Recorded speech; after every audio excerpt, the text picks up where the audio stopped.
The time-traveling episodic adventure Life is Strange was a sleeper hit and took home so many awards one mantle would not hold them all. Now we've got a prequel, Life is Strange Before the Storm, on the way. Here to tell us more is co-director Chris Floyd and writer Zach Garris. Gentlemen, welcome to the show. Hi, thanks so much. We're joined by Lucy O'Brien. Hi guys, look, it's such a pleasure to have you here. First of all, Deck 9 Games, this is not Don't Nod. You guys are a brand new studio. Right. Tell us about how this project came to be for you. Well, Deck 9 Games has spent the last 3 years preparing to make narrative adventure games. We brought in a team of people from film, television, and video games, and really built up a team of storytellers to make games like Life is Strange. And we developed a tool set we call StoryForge that really unchains those creative people and lets them make great stories. So when the opportunity came to work with Square Enix on Life is Strange, we were incredibly thrilled, absolutely. Just very excited to get a chance to work in this IP. So you set yourselves up to make a game like this, and it just sort of worked out that you were the right team for that. I mean, we were fans of Life is Strange, Sure, yeah. Of course. We wanted to play the next game. We didn't imagine we'd be making the next game. When the opportunity came our way, we couldn't have been more thrilled. That's a really cool story. So it's important to note that this is not Life is Strange 2. That's right, yeah. So Don't Nod announced a little over a month ago that they're working on the sequel to Life is Strange. Square cares so much about this franchise and the community. While Don't Nod has been moving forward with the sequel, they wanted to answer the fans' request to see more about Arcadia Bay, to explore the characters in the world from the first game.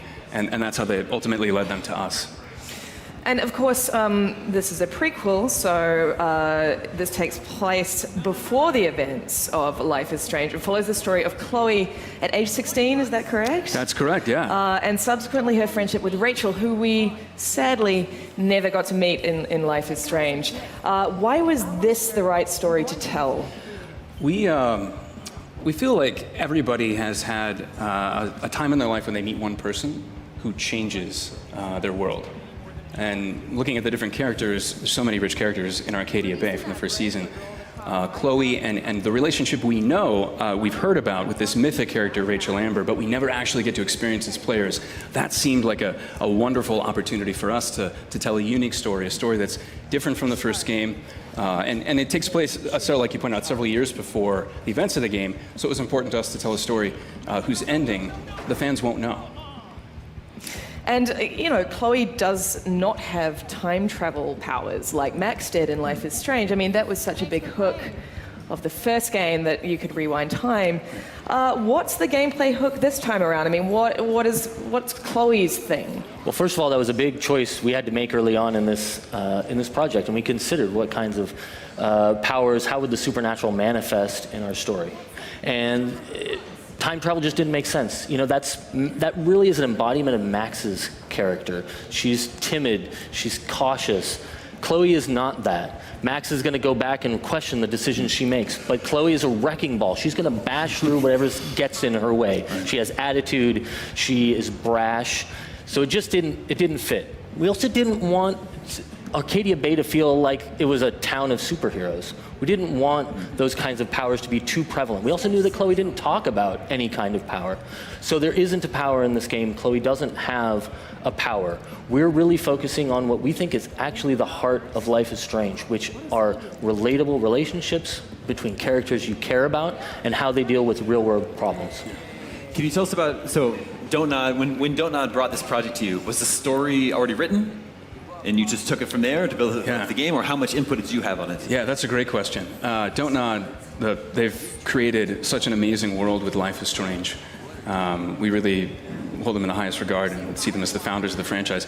When it comes to the story, the gameplay, the full production of Before the Storm, this has been entirely Deck 9, working in partnership with the same team at Square Enix that worked on the first Life is Strange. Mm-hmm. And tell us about Ashley Birch's involvement, because obviously she is not coming back. Well, actually, that's not obvious. A lot of people don't know that. Ashley Birch is not coming back to voice Chloe this time around. However, she is involved, from what I understand, in a writing capacity. That's right, yeah. Ashley is just an amazing writer. She received the first script from us for the first episode. fell in love with it, and joined our team as a story consultant. So from everything from any given dialogue line you might see to the high-level break of the entire story of Before the Storm, Ashley's been involved collaborating with the writing team, giving notes, sharing her very unique and very personal perspective on what Chloe is about. So she really knows Chloe from basically inhabiting her in the first game. Yeah. So she's kind of there to say to you guys, hey, listen, Chloe wouldn't say that. That sounds really wrong. Or she would say, okay, this is something that Chloe would say. Sure, yeah. Exactly Right. That's fantastic. So the first series is episodic, 5 episodes. Before the Storm is also episodic? That's right. It is, It's yeah. going to be 3 episodes, maybe a total of about 6 to 9 hours Sure. of play. So we split up our story that way, and our first episode is going to be released on August 31st. Yeah, it's coming pretty soon. Tell us how you feel about episodic gaming. What are the advantages there? Are there any particular challenges that you face as developers? Yeah, from a development standpoint, it's different from working several years on a single project before fans ever get to see it or put a controller in their hands.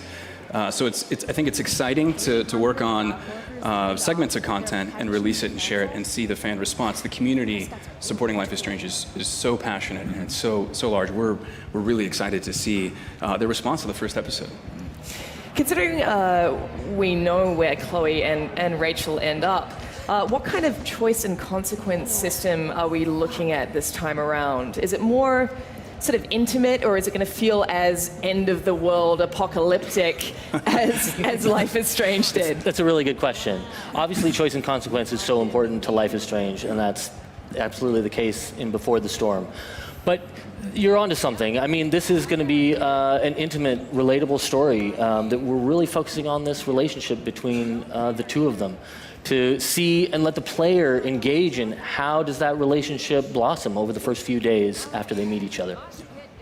I think we are seeing some of the first gameplay footage here on the screen. From a gameplay perspective, is it going to feel very familiar to people who played the first Life is Strange? Does it play the same way? Yeah, we think the foundations of the gameplay and the storytelling of Life is Strange, that's something we held really sacred, and we wanted to make sure this felt to everyone, to all the fans, just like Life is Strange, just visiting new places and meeting new characters along the way. Sacred's the right word to use. I mean, we are very much fans first. We loved the first game, getting to work in Before the Storm. We wanted to both pay homage and explore areas that will be familiar to fans from the first game and introduce entirely new spaces like the one we're looking at right now. This is a place called The Mill. It's on the outskirts of Arcadia Bay. It's where Chloe at 16 is at an illegal concert. That is very her. Yeah.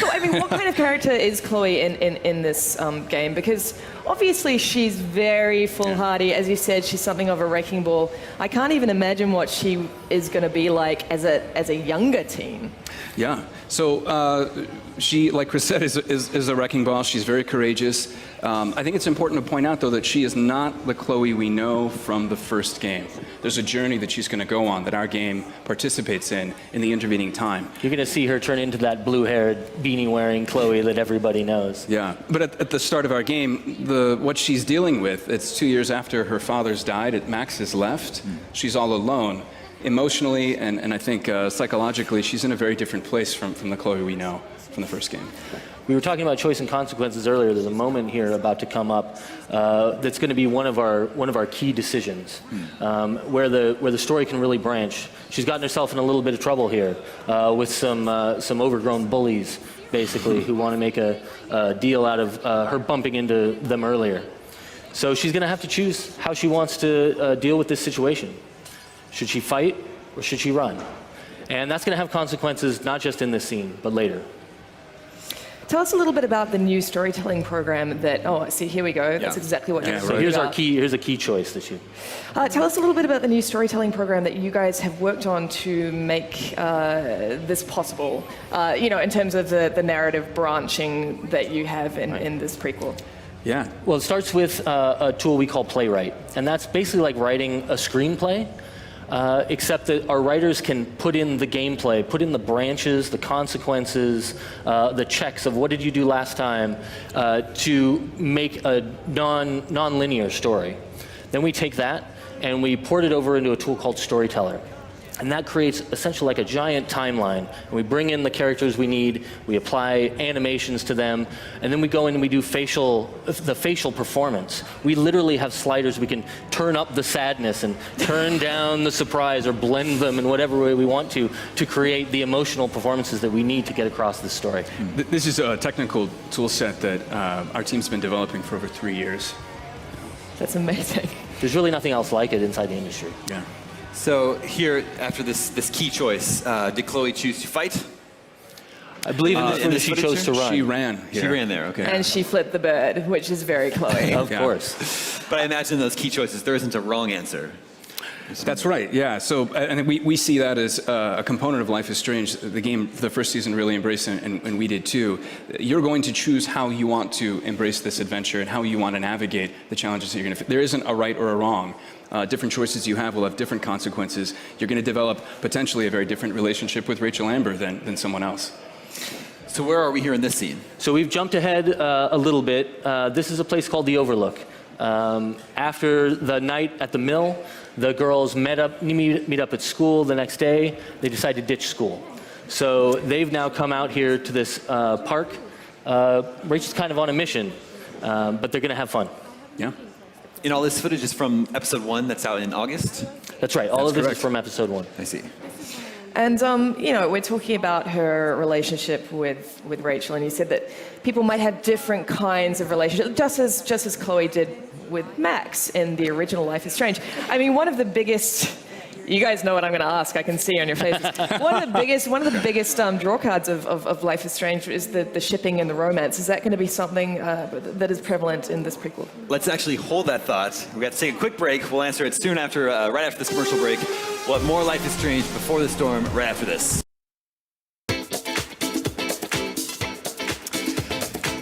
Welcome back to iTunes Live at E3. Our Ubisoft pre-show kicks off soon, but right now we are continuing our look at Life is Strange Before the Storm with Zach and Chris, and we were just about to ship some characters, I think. Yeah, well, I'll just reiterate that a lot of the reason fans were very drawn to the original Life is Strange, among a plethora of reasons, is that, you know, there was a romance aspect, a lot of characters were shipped together. Sure. Is that going to return in this prequel? Yeah. So I think like you say, I think the first game was so successful at building realistic characters who are complex, who are rich, and who could develop relationships with each other that felt meaningful, that felt real.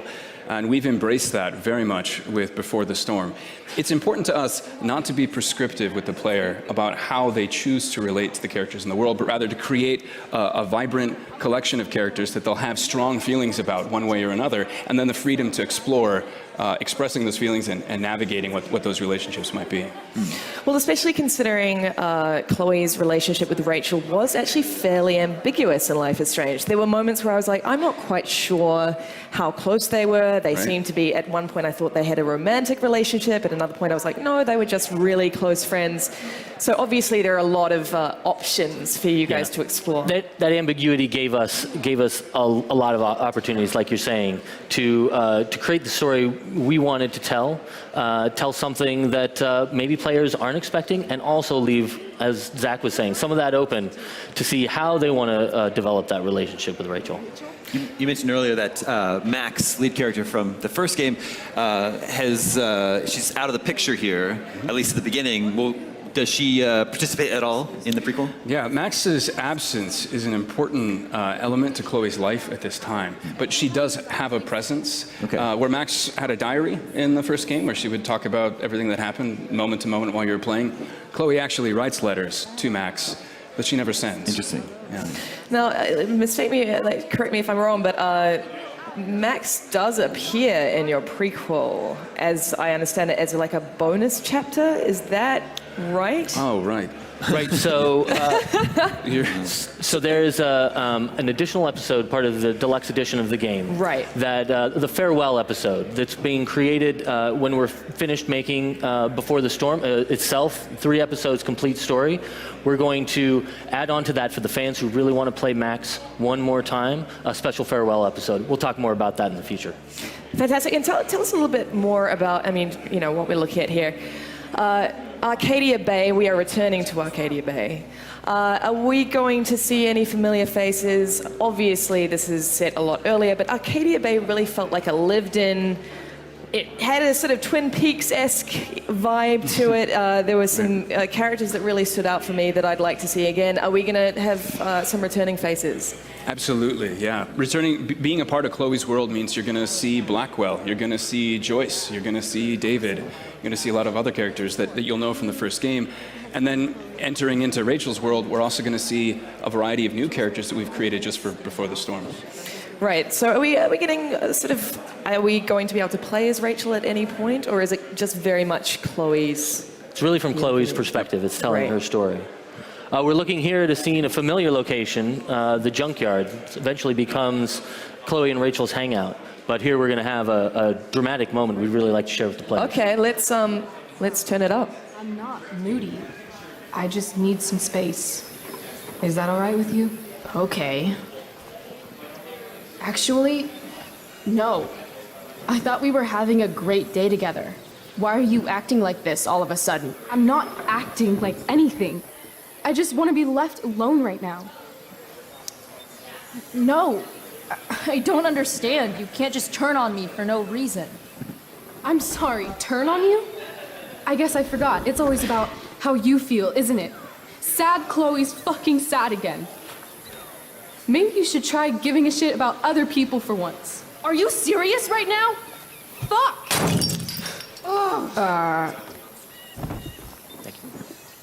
Okay, I still have no idea what's going on with Rachel, but apparently she gets smashy when she's angry.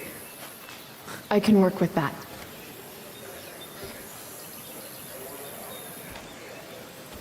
Score.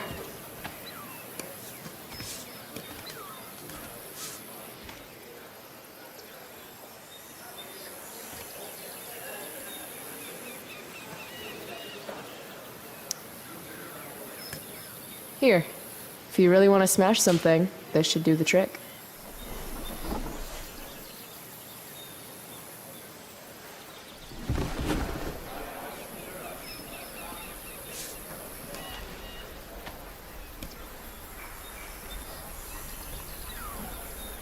I asked you to leave me alone. Are you kidding me? I know you're the school princess and all, with the DA daddy and the perfect grades and all the perfect little Victoria chases kissing your perfect ass, but seriously? Fuck you. Great. I'm leaving. See you around, Chloe. You can't leave! Watch me. Rachel, wait! Don't go.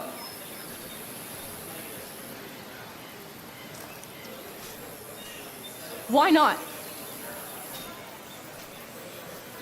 Because I don't want to ruin this the way I ruin everything else in my life. And what is this exactly?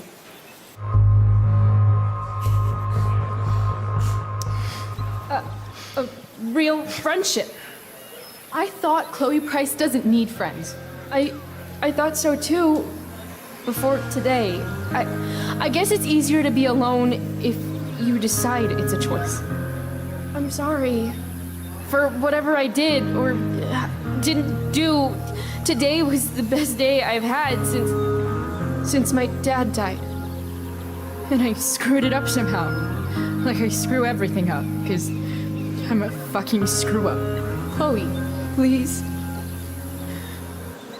I don't want to be alone anymore.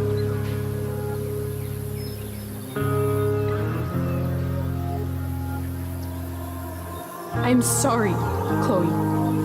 I can't say why, and I know it isn't fair, but I can't be your friend right now. Can't or don't want to. Doesn't matter. I'm really sorry. Goodbye, Chloe.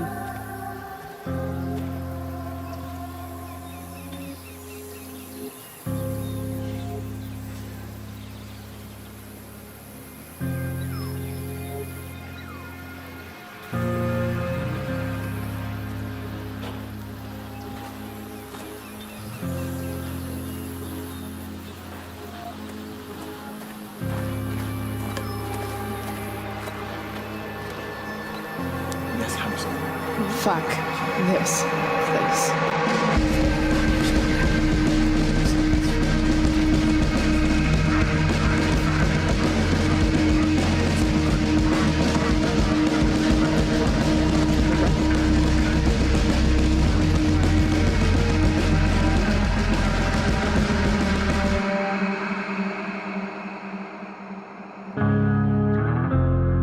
Where will I go when the only home I've known is ashes now?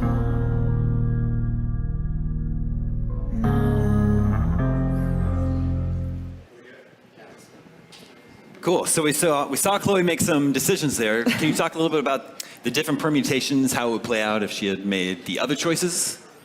Sure, yeah. So Chloe has a chance here to tell Rachel what she thinks is going on between them and during the course of that day. Rachel's opinion might not even map onto Chloe's based on previous choices that Chloe's made. So depending on how Chloe expresses or the player expresses their interests, Rachel might respond in a variety of different ways. Sure. How do you keep the dialogue? I mean, obviously, this is somewhat aimed at a young adult audience or a teenage audience, as well as those of us who are a bit older who enjoyed Life is Strange. How do you keep the dialogue grounded so it doesn't swing too far into kind of cliche, stereotypical teen territory? Part of that just has to do with, I think, having the right kind of team in place, that a plurality of voices, a diverse body of voices in the writer's room, kind of contributing to the construction of the story. In some cases, we're dealing with 16-year-olds. Cliched even fits. It does, yeah. absolutely. I mean, I was never in a junkyard like that, but I have experienced similar moments in my teenager. Everything's so intense and so loud when you're that age. Sometimes the writing embraces that. Yeah. We have just a few minutes left. If there's any final questions. Well, I guess for me, you guys said that you were fans first. Why do you think Life is Strange has resonated in the way that it has with people? I mean, when I saw the reaction on Twitter to the announcement of this prequel Before the Storm, people were like, I'm crying, and there were emojis all over the show. Why do you think people love it so much? I mean, obviously it's unique, right? I mean, I think what Don't Nod created has such a unique vision on every level. Visually, the way the game looks, the way it feels, the way it's a story that takes its time and really lets its characters and moments kind of breathe. It just doesn't feel like any other video game. To me, that was such a big part of its appeal. I think for me too, the authenticity of the characters, their frailty, their vulnerabilities, their flaws. I mean, the franchise embraces that. For me as a player, that's what I resonated with.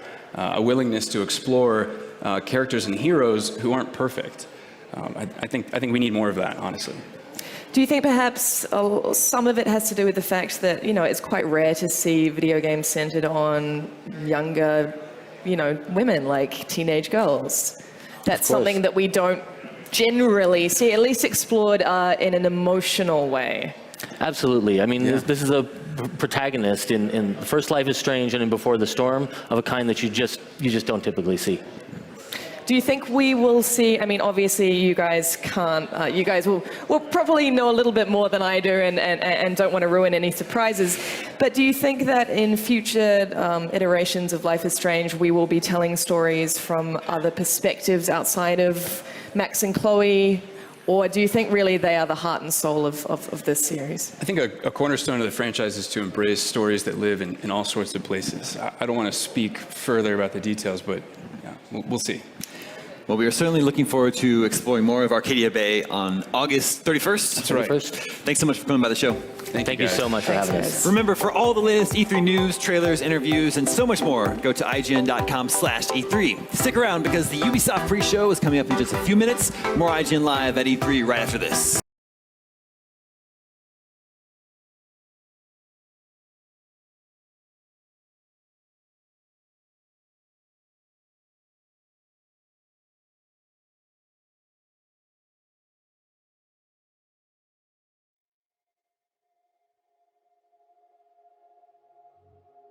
My first thought with Life is Strange was just how kind of lovingly crafted the world was. It just felt like it had a lot of care put into it. The one thing that I remember taking away was the people who worked on that game loved that game. You could tell.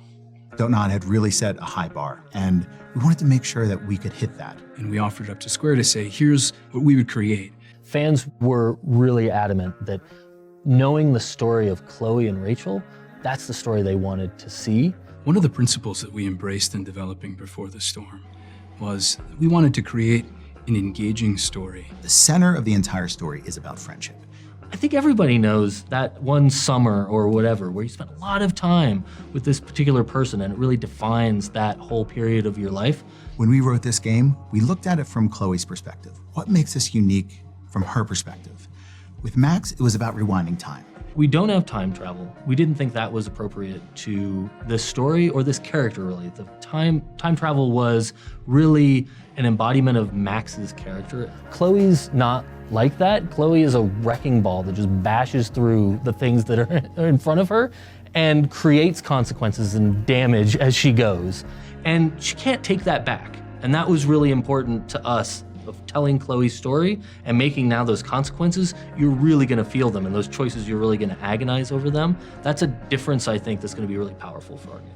So having Ashley Birch join our writing team and help the writers really find the character of Chloe. So Ashley has a passion about Chloe as a character that comes from a very personal place. Hearing her appreciation and excitement and passion for what we're gonna do with Before the Storm, it's been incredible.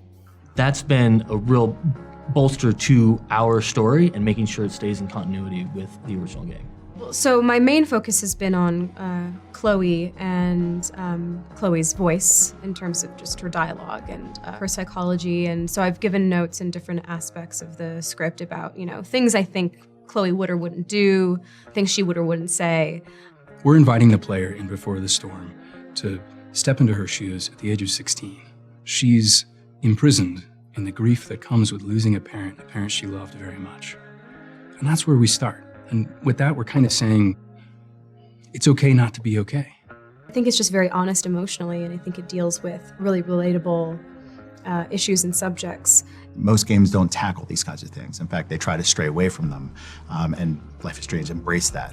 It's a great responsibility. We're dealing with subjects of death and grief and loss and friendship and romance. And I mean, these are things that every single person who's ever lived has felt and felt deeply.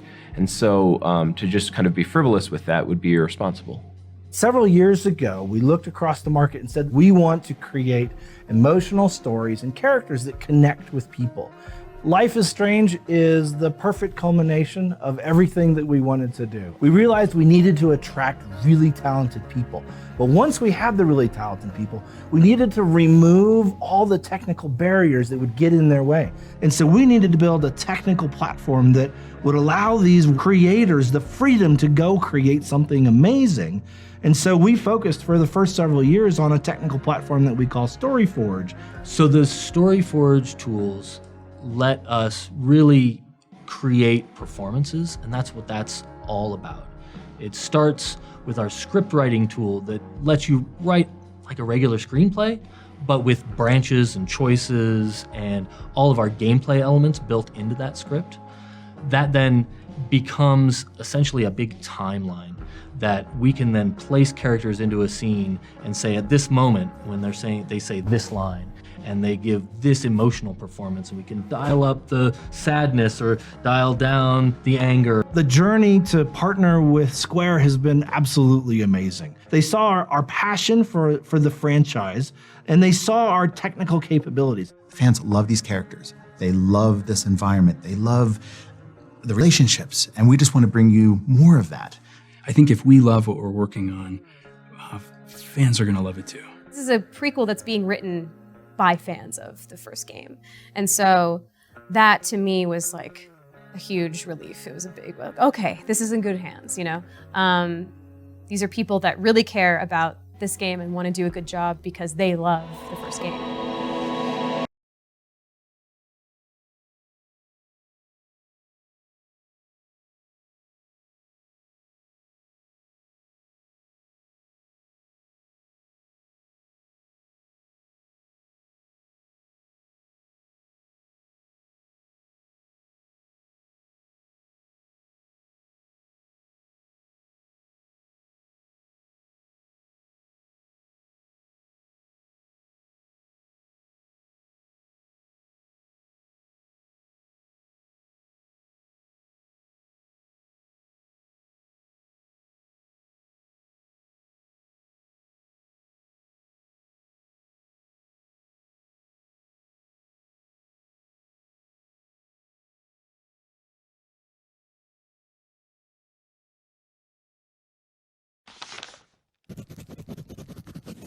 cute dog.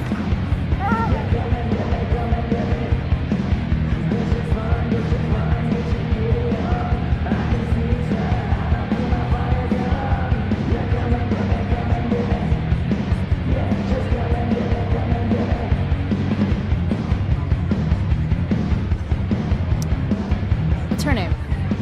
Delia.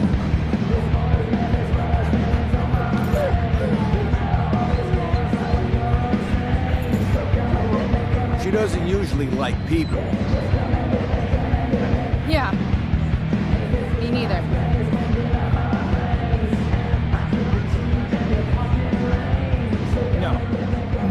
No. Look, $20, baby. $20? That's robbery. And don't call me baby. Fine, $20, thief. That guy's a dick. If I want a shirt, I'm going to need to get creative. No.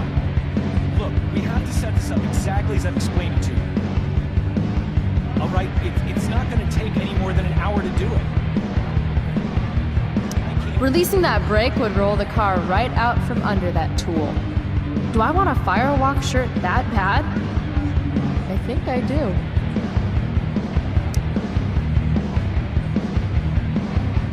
Sorry, dude. Maybe you shouldn't overcharge. Shit! No! Come on!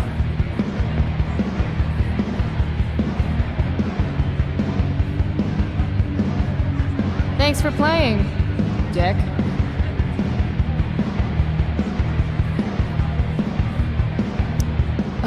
Oh, yeah. Sweet, sweet victory.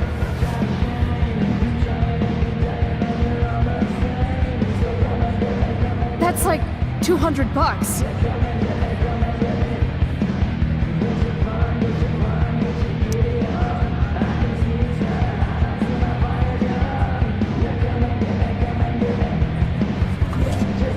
Holy shit!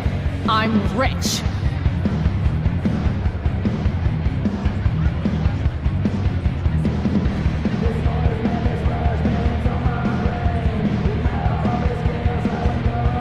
Sketch Central.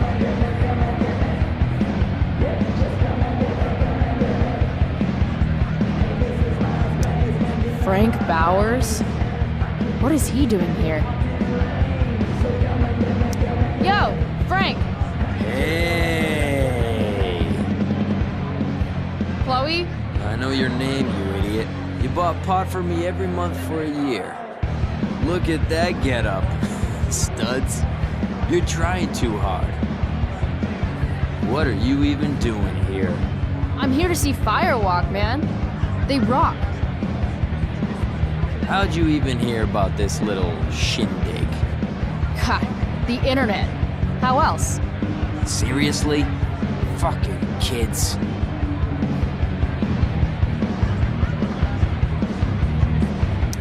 Okay, so you holding? I could definitely use something to take the edge off. Of course. As soon as you give me the $175 you owe me.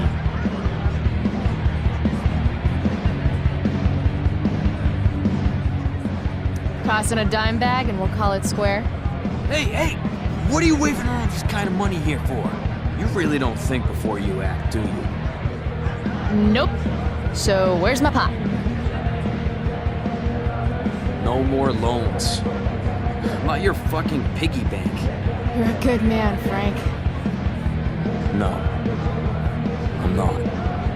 I'll beat it, Price. You're cramping my style. I'll see you later. Whatever.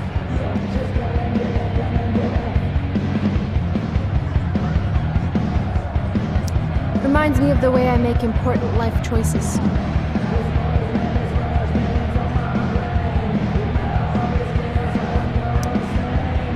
Graffiti everywhere. I think they missed a spot.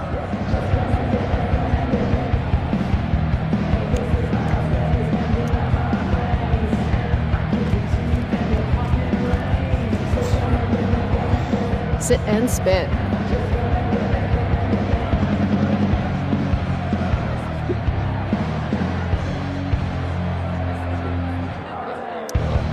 300 dock workers laid off, their pensions canceled.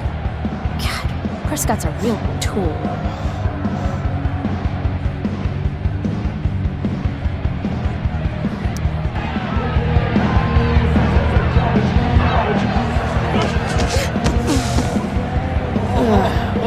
Fuck.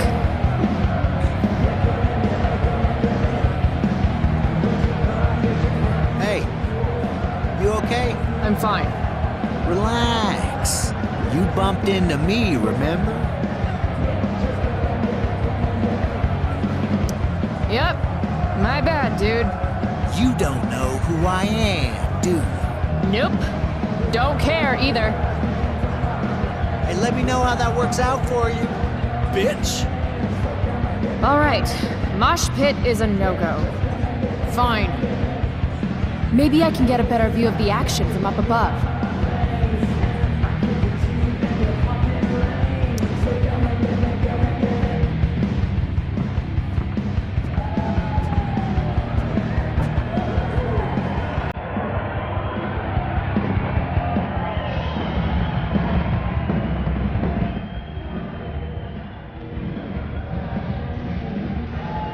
Fuck, yes! Finally made it. I can't believe it.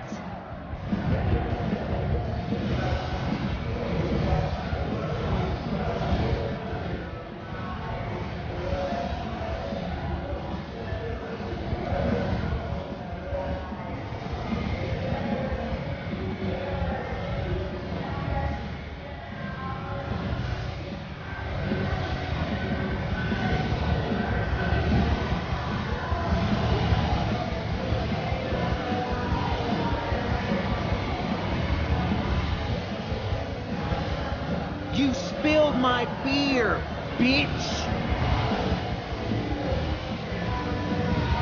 You should be more careful. It's a rough place. I don't like your attitude. Hey, I'm sorry about the beer, okay? Not good enough. Then how about I show you how unimpressed I am with limp dick assholes who get butthurt over a spilled beer? I think she's calling us out, dude. She's gonna regret every word. Every word. Oh, this is gonna be good. I'm gonna teach this little punk some manners. I'm serious. You want to see me get angry here? Because I'm getting there. And it won't be pretty. It won't. She thinks she can take you? Hey, dickhead.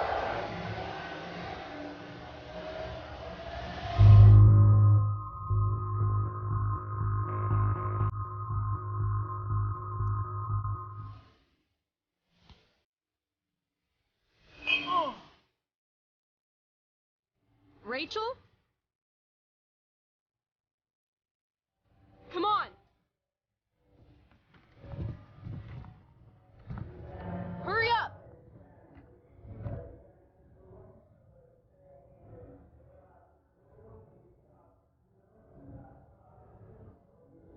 Let me go, Frank. Not gonna happen. Calm down. Come on, man. Walk away. Screw this. Bullshit. Get the fuck out of here.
Hey, It's actually a pretty nice view. Glad you approve. And as your reward for making it up here, I have a new game for us to play. Another one? I like games. Deal with it. This is one I learned in theater class. It's all about improvisation. So far, what I've learned about you is that you're into acting, lying, and playing games. What's your point? That you're either full of imagination or full of shit. Let me know when you figure out which one. This game involves spying on people from afar. Luckily, we got some high-tech surveillance equipment right here. Let's fire it up.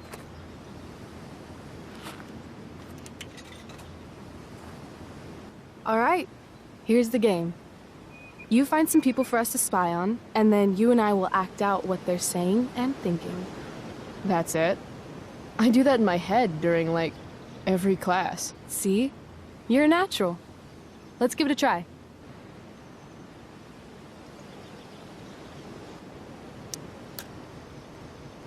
Loving this guy. What's he thinking right now? No matter how fast I go, I'll never outwalk this wedgie. That's so tragic, but also beautiful in its own way.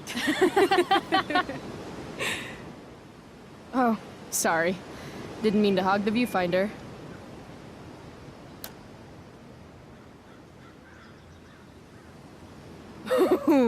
Jackpot. Commence makeout session in 3, 2, 1. Nailed it. Damn, they are really going at it. Wait, you're a prostitute? But I'm a prostitute. Now who gets paid? Rachel? Hey, are you all right? What are we doing? Excuse me? Last I checked, you're supposed to be Chloe Price. Yet we've been ditching now for hours, and we haven't even gotten wasted yet. That's got to be against some school ditching rule. I don't know. I might still be hungover from last night. Wrong answer. You don't ask a girl out and then not buy her a drink.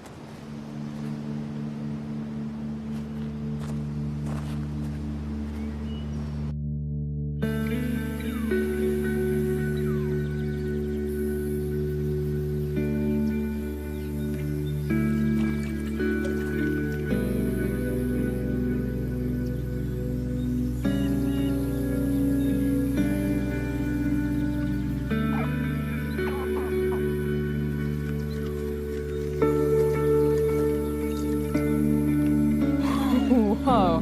Hey, check this out. What?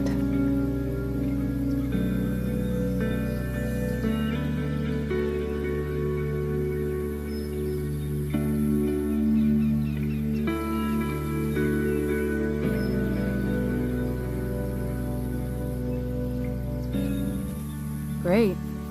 It's a pile of trash. Yeah. An awesome pile of trash. Let's explore. You have fun, Chloe. I'm gonna go sit down. Rachel's been acting kind of standoffish ever since we left the park. What's her deal?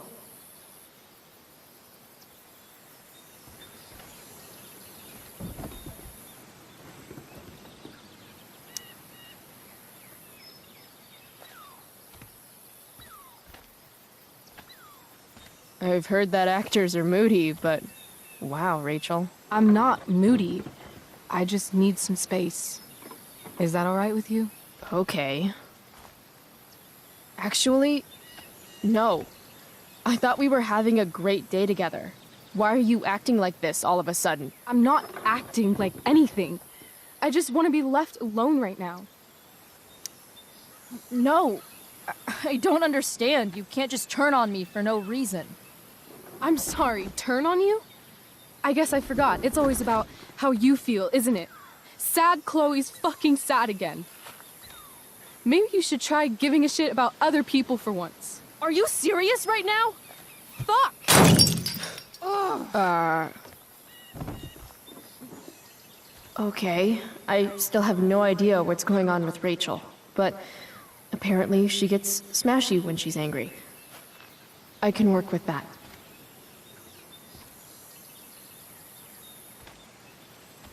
Score.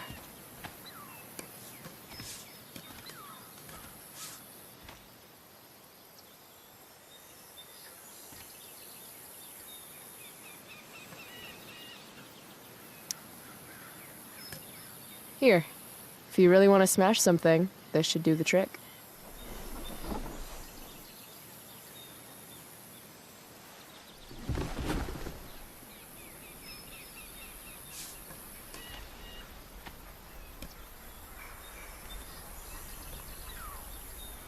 I asked you to leave me alone. Are you kidding me? I know you're the school princess and all, with the DA daddy and the perfect grades and all the perfect little Victoria chases kissing your perfect ass, but seriously? Fuck you. Great. I'm leaving. See you around, Chloe. You can't leave! Watch me. Rachel, wait! Don't go.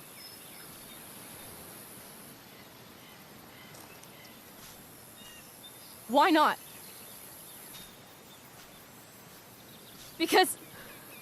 Because I don't want to ruin this the way I ruin everything else in my life.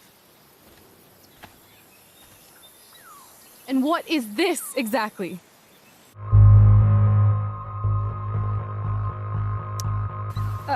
A real friendship. I thought Chloe Price doesn't need friends. I thought so too before today. I guess it's easier to be alone if you decide it's a choice. I'm sorry for whatever I did or didn't do. Today was the best day I've had since my dad died. And I screwed it up somehow. Like I screw everything up, because I'm a fucking screw up. Chloe, please. I don't want to be alone anymore.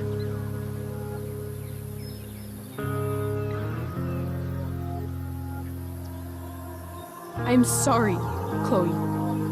I can't say why, and I know it isn't fair, but I can't be your friend right now. Can't or don't want to. Does it matter? I'm really sorry. Goodbye, Chloe.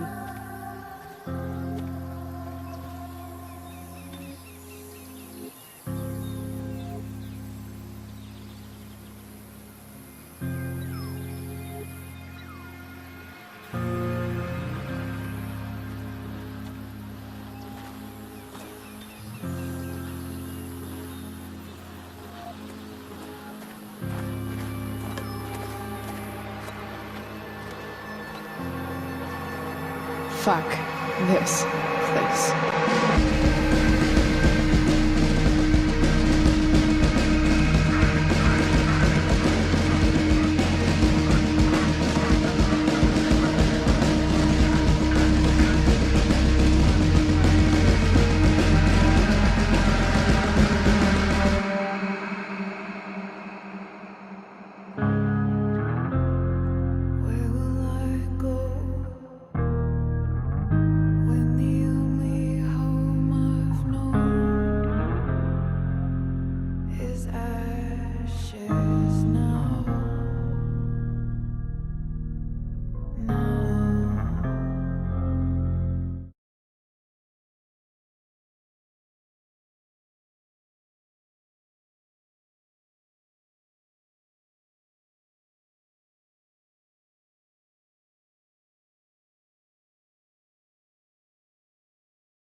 I close my eyes, it's like I'm still alive. Don't wake me up until